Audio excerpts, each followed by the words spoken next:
And now I'd like to present SGA's own fearless leader, Stephen Groner. Prior to pursuing his passion and founding SGA Marketing, Stephen worked for the LA County Department of Public Works. His experience gave him some pretty good insight into understanding the intricacies of managing government projects. And from that experience, he also saw how important public engagement and education was for gaining approval and acceptance of a project. And why he'd never say so himself, Stephen has actually helped shape and implement a lot of major pollution prevention and community outreach programs throughout the state of California. So without further ado, I'd like to present Stephen Groner. Thanks, Susie. So kind of exciting. This is our first webinar. So again, as Susie mentioned, love to hear your feedback afterwards. Let me start by talking about what we'll cover today.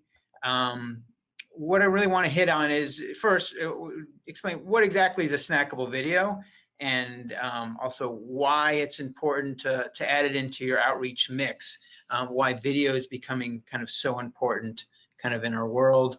Also talk about the benefits and challenges in making this type of video, some tips for creating a good snackable video, and then we'll give you some tools and resources, stuff that we've discovered that'll kind of help you in kind of developing your own little mini snackable video. And then as time allows, we'll do a little Q&A at the end. So let me jump right into it. So the question is, what's a snackable video? And probably the best way to do that is to show an example. So here's a quick sample. Use Bell's dryer sheets for static clean. Delete. So snackable video, really two things. One, it's short, very short. Content is getting shorter than ever. And the other thing is it makes just one point. And we'll talk about that a little bit as we kind of go on. The key to thinking about a snackable video is really the idea that it's really kind of the equivalent, almost like an online video billboard, as you would maybe in an advertising mix of different media. If you're doing outreach, you'll have maybe a longer form video, you'll have billboards, maybe you'll go to community outreach events. Well, the billboard is that medium that's quick, it's fast. Someone has maybe 3 seconds to read it as they're driving by, and you're making one quick point. And so with snackable videos, you're kind of doing the same thing, but it allows you to do that online through social media. And so here's kind of an example of one from AirAsia.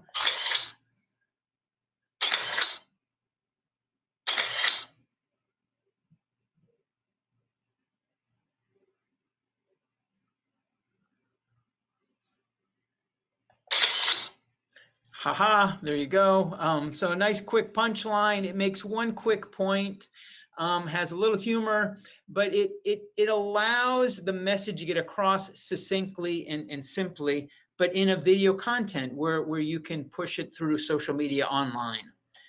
And the reason why it's so important and videos are so important is they're just exploding. And even today I read an article about Google. It's having more of a prioritization in their AI for videos, even over pictures, and how they're looking at things, and even over text.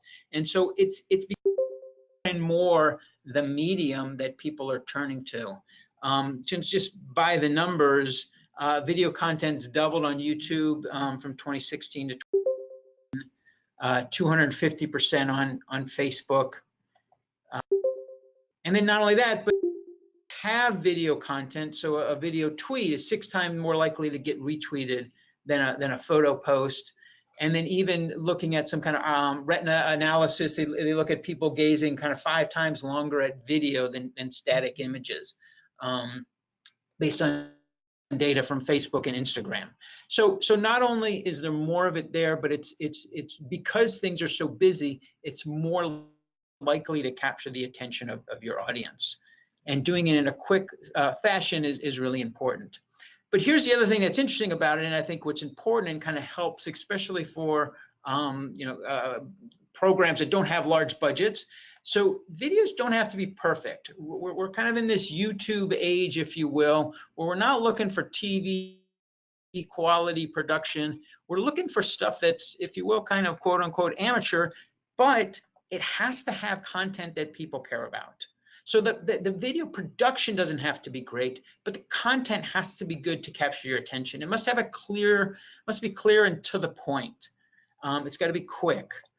And the design is less important. Not saying it's not important, but it doesn't have to be high production. And let me give you a quick example. This is actually something that the New York Times did, and it certainly they have the money, they could probably afford a lot more, but it's just simple text.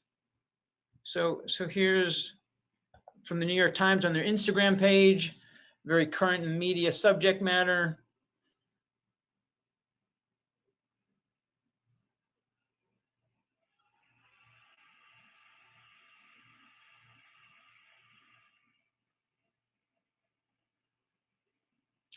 And so you can kind of see where it doesn't have to be a high quality production per se, but the content has to be good. The topic has to be cogent. You need to be able to relate to your reader very quickly. So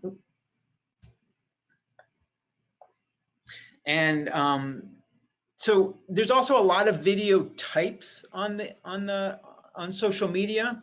So it's not just short media, and it's not just these snackable videos that we're looking at, but the idea is that this should be part of your overall mix. And if you look at kind of, these are all the offerings that you have on Facebook and Instagram. And if you look at this, these three are really the ones that we're talking about, kind of in this area: GIFs, short video formats, vertical ads, and Instagram stories. These are the ones that are like 15 seconds or less. But the other thing that's key, and you think about it, they also have longer format video, but oftentimes with longer format video, specifically in-stream videos with Facebook and YouTube, you can skip seconds. So if the content is not good and you don't make your point within 6 seconds, not watch it. And so what about is, how can you quickly and succinctly make your point? And that's really the key of what we're focusing on. The other thing that's nice about these videos is they allow for a call to action. So while the point has to be quick, they can go and they can click on a button to learn more.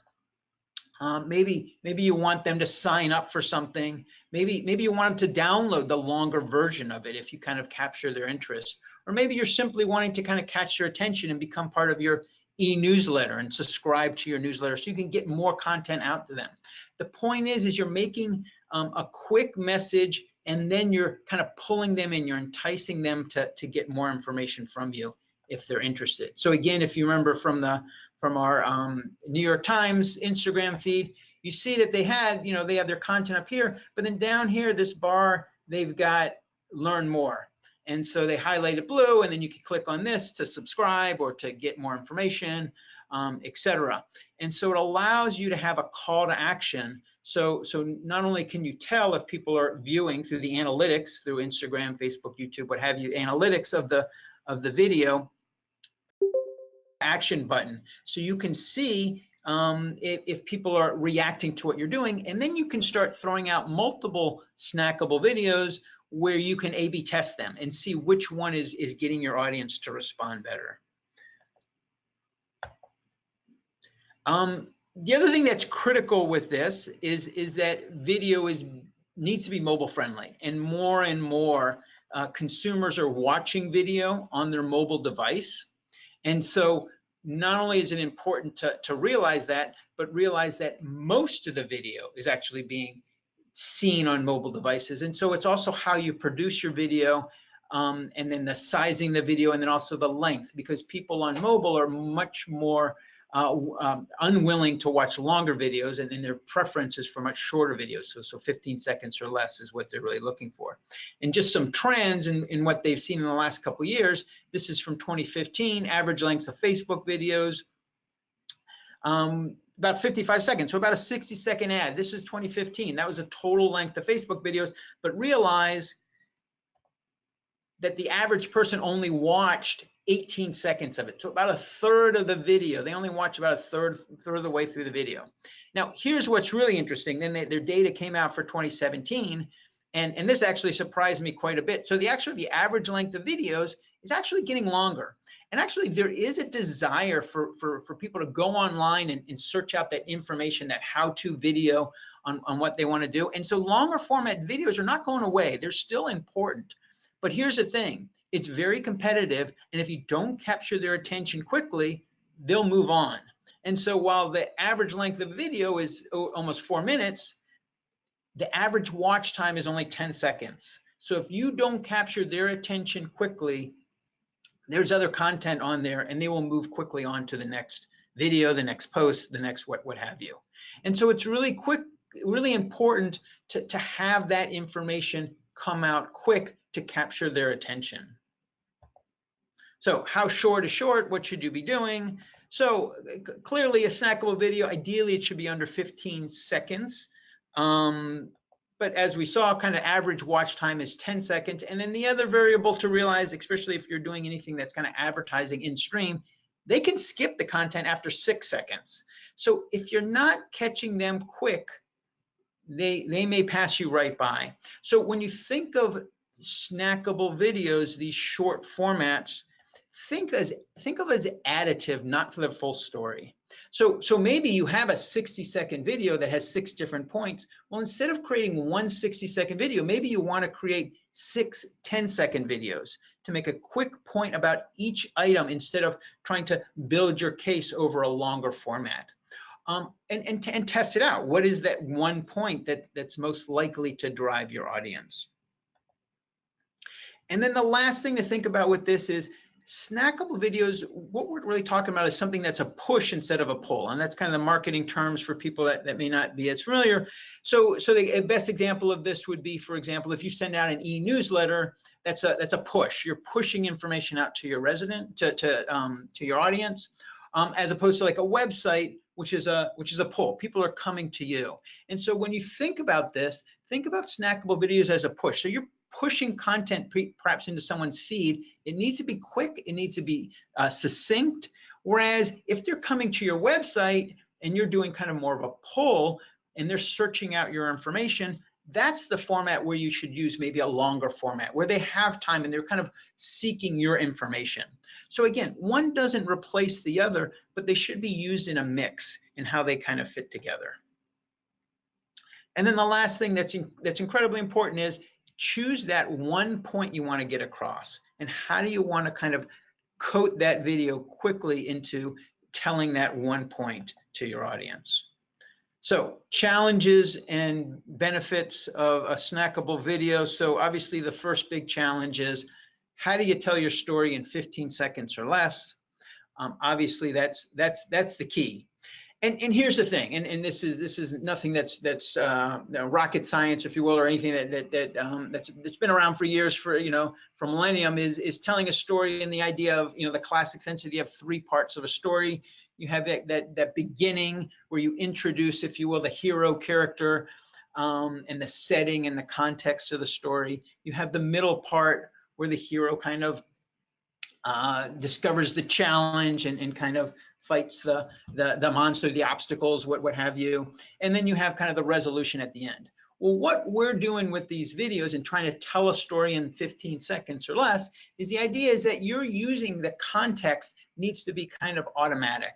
So like in that New York Times little snackable video, the idea was it was context that's relevant to us today with the Me Too movement, so that you didn't have to guess on what was going on. There may have been a little bit of curiosity on what are they talking about right then and there, but it quickly becomes obvious within seconds. So you don't need to linger on that's introducing or setting up the scene. The second thing is one challenge. What's that one challenge that you have to overcome? And then you kind of have your punchline. And so the key is, as we kind of talked about in the beginning with kind of a billboard, it should essentially be a one-liner, a setup and a punchline, a challenge and then a conclusion. And that's the idea of kind of telling it kind of succinctly in kind of your 15 seconds or less. And let me give you kind of some examples, kind of other things to think about to kind of overcome, because also with these snackable videos, you have to think about the formatting and how you're going to kind of build these out. So obvious point number 1, you got to keep it simple. Again, think billboard, think of a one-line joke, if you will, where you have a setup and a punchline. but something that's very succinct and makes a rapid point. So here's a nice video that was done. It's all of 6 seconds, talks about the drought and climate change. So quickly makes a point.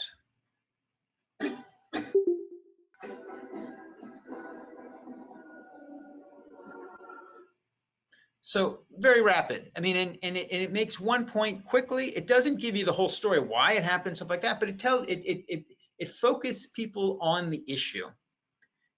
The first 3 seconds is what matters, is what's really critical, because you have to catch their attention. You have to want them to stick around and watch. So here are a couple examples of other mediums kind of doing it. So Southwest Airlines. What's nice about this one is it starts quickly with a question, kind of a statement, and then it kind of answers that question.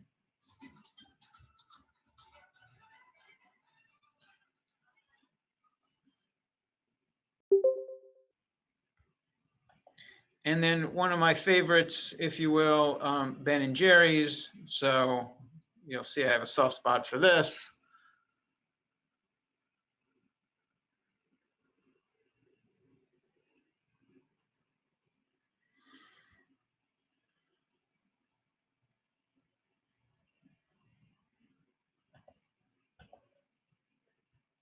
And then the other thing is you can notice, I mean, now some of these have sound, some of them don't, but in social, if you're on social media, you have to assume you're muted. So as you notice kind of with that last Ben and Jerry's, they have, it's captioned. And so even with the Southwest Airlines, they had some background music, but it was also captioned. So assume when you're doing social, snackable videos, especially in social, that you are going to be muted, and that you really need, if you need dialogue, to have it captioned out. So here's kind of one from LG, and you can kind of see how they caption out. They have kind of some nice videography, but then everything is, they have caption kind of over top. So you really kind of try to get the message quick on what's happening. Here's another one. Actually, one more point. The other thing that's key with videos, especially again when you're doing social, is it needs to be a different size format. And so square is what's really important to think about. So normally when you're thinking of a video, it's usually a horizontal format, 16:9, especially if you're doing it on a computer monitors, and TVs, they take this format. But when you're thinking about video, again, you're thinking about people looking at this on their mobile phones. It's much more important to think of it as kind of a square box. And so you're losing a lot of space if you don't do it of a kind of square ratio sizing. So if you think of it more as a one-to-one, you actually get quite a bit more real estate to work with. And so this is really important, more so with the social medias. On YouTube, you do have an opportunity with some of the advanced settings where you can actually upload 3 different formats. So horizontal, vertical, or square, and it'll actually optimize it for you. But again, you need to be able to have all 3 of those formats. So if you just are going to pick one, best to defer to a square 1-to-1 ratio when producing these that'll fit onto people's feeds. And so again, turning to my favorite subject of Ben and Jerry's, you can see how they do kind of a nice job with the square format, and then plus obviously they have the captioning as well in there. Ben and Jerry's, it's easy to make a quick point by showing the ice cream.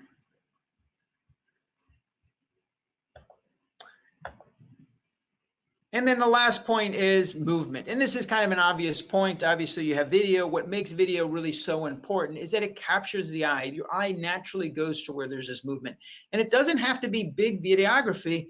It just could be this subtle movement that happens in the background that draws your eye over to the video. And now with the iPhone and all the things that it can do, and the different things you can do on your phone / camera, slow motion action is very simple. And so it's very easy to get pretty good high quality video, literally just doing it from your phone, and then captioning over top of it to make your point.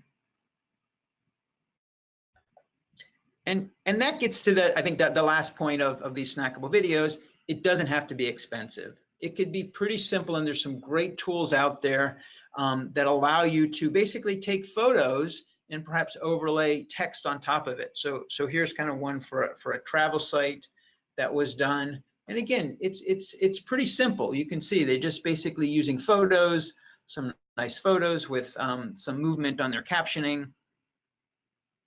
And it kind of captures your eye. They then have their call to action box. I mean, this could have been done within an hour, within, I don't know, an afternoon, if you will, and then posted on social media to allow you to kind of have that media into your mix. And then with that said, there's a lot of different tools that are out there. And so here are 3 of our staff's top picks as far as different video tools they can use. They're all very inexpensive. So most of them have free versions as well, if you want just the basics. But they allow you to do basically all of the things that you've seen to produce most of what we've shown you today. The first one we recommend is this one. It's an app called Legend, and it really works with typography and allows you to kind of choreograph your text kind of coming into your video. It does a nice job kind of animating text over kind of a background, whether it's video or images.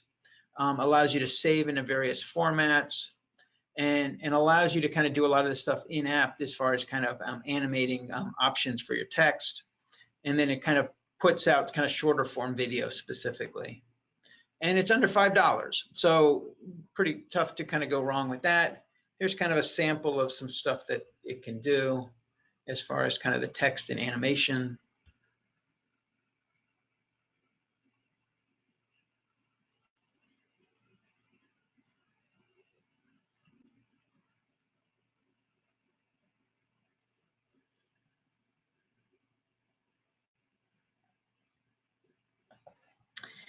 The other one that we recommend is Adobe Spark Suite. Obviously, Adobe comes out with a lot of program for design. Here's one that specifically be done on your on a desktop or on your phone. Got a couple of options as far as graphics or videos, even for web pages. It's got a free version or a subscription. And then it also comes with some pre-programmed templates to kind of help you get started if you need kind of some ideas and kind of animation and developing your video. Again, it's pretty straightforward and kind of allows for a little bit different things that you want to kind of do as far as design, and easy to use, especially if you're already familiar with the Adobe Suite products of things that you can do. And then the last one that we'd recommend, and this one's if you want to get more into the video and really start to edit your video, is Magisto. And that's kind of a really nice one because it really allows you to do some pretty powerful things for a pretty shoestring budget. It's got this, what they kind of call AI-powered video editor. They kind of make suggestions as far as editing and kind of helping you edit your videos. Nice for creating both SlideShare and videos in that sense, and it's got a free version, but then you can kind of upgrade as well. And what's nice is #1 rated as far as an app by Consumer Reports. So it can do quite a bit. It's kind of pretty amazing given the cost of this. So again, something that you can do to really make something look fairly professional with your videos.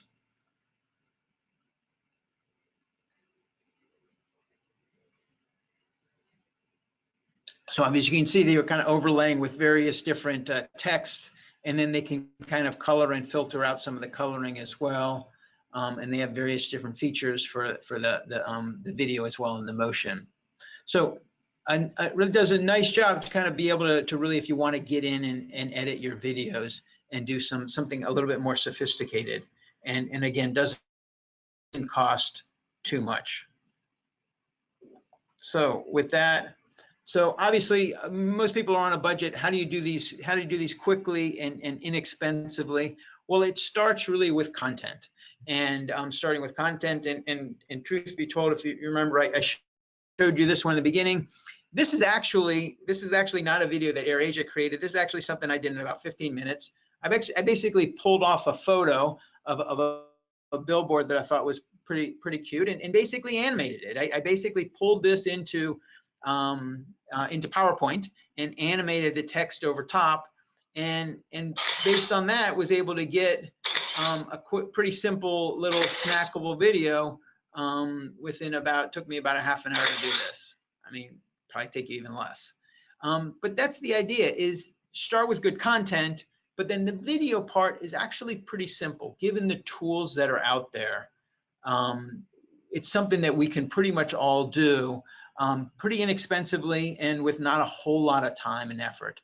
The time and effort is going to come into coming up with that one-liner, coming up with that one idea that you want to get across. And I think that's the hardest part of this, is developing kind of a good creative brief and kind of thinking out what's that one message point you want to get across. And then with that, how do you edit?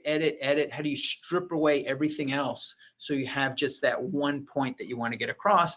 And then the animation and the video part, there's a lot of tools that can make that pretty easy. So bottom line, let me kind of end it here with kind of our, if you will, in-house favorite snackable video. This was one that actually was from IKEA. Took probably a little bit more than the average video, but quite a fun little video. I'll end with this one.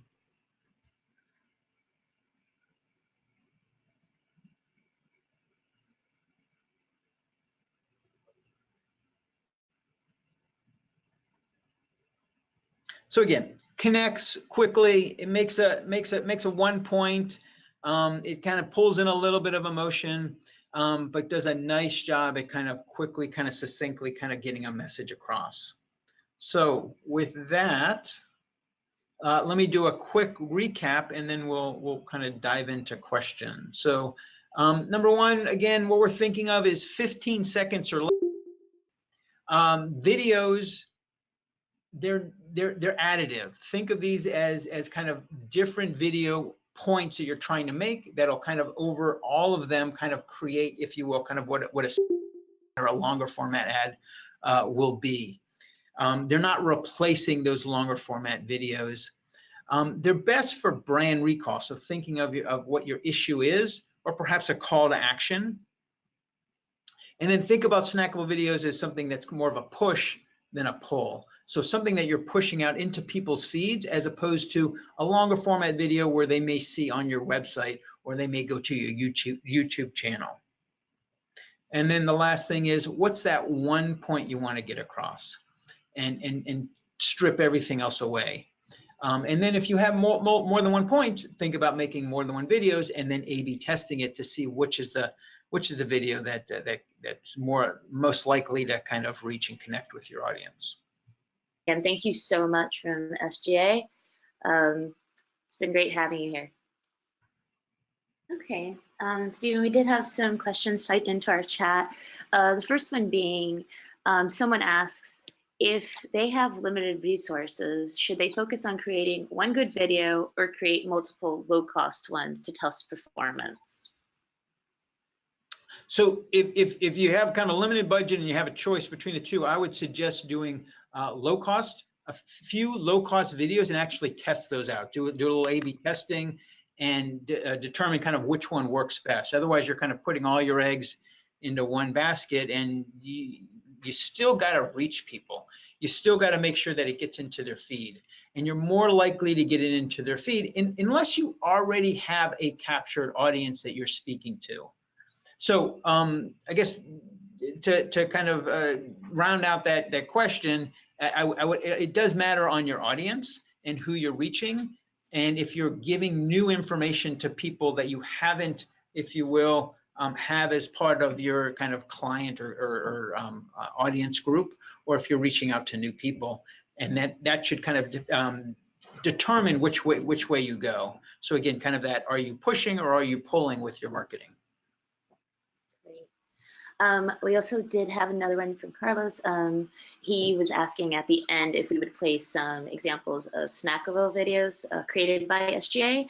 And Carlos, just to answer your question, We didn't want this to be a SGA, self-promotion.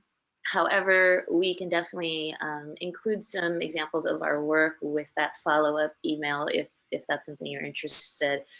Can definitely share some of our videos and creations with you. So watch out for that in the follow-up email coming later this week. And then we had another question from Ashley.